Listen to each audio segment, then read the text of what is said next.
Sign up to our daily newsletter. President Donald Trump is sending America's hearts and prayers to people in Puerto Rico and the U.S. Virgin Islands, and says he will visit both places ravaged by Hurricane Maria next week. He said a massive effort to help people recover from that hurricane is underway and pledged that the federal government will pick up 100% of the bill for removing the debris left in the wake of Maria. The president made the change to funding as part of an amendment to his earlier disaster declaration authorizing federal aid in response to the Category 4 storm. Thank you to Carmen Yulín Cruz, the mayor of San Juan, for your kind words on FEMA, etc. We are working hard. Much food and water there on way. Donald J. Trump at Donald Trump September 26, 2017. U.S. states and territories typically cover 25% of the costs, with the federal government paying the remaining 75%. Puerto Rican officials and sympathetic members of Congress had called on Mr. Trump to relieve the island's cash-strapped government of the cost-sharing requirement. His declaration covers costs for removing downed trees, utility poles and other debris, as well as spending for emergency protective measures taken to save lives, protect public health and ensure public safety. Trump has come under criticism that his administration responded too slowly to the growing humanitarian crisis in Puerto Rico, where Maria knocked out power to virtually the entire island.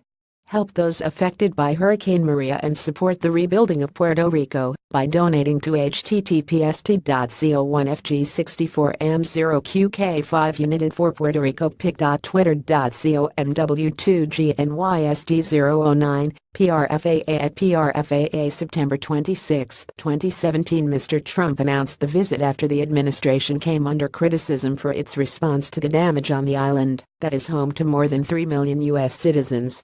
The island has been coping with shortages of food, drinking water, electricity and various forms of communication after Hurricane Maria struck earlier this month. Mr. Trump said Puerto Rico is important to him. He said Puerto Ricans are great people and we need to help them. Puerto Rico's Governor Ricardo Rossello said he has spoken as recently as last night to Mr. Trump about the crisis. He said he was confident the president understands the magnitude of the situation.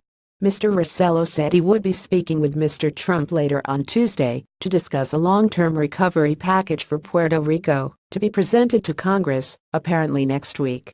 A flotilla of ships and thousands more military personnel are being sent to Puerto Rico, the Trump administration announced.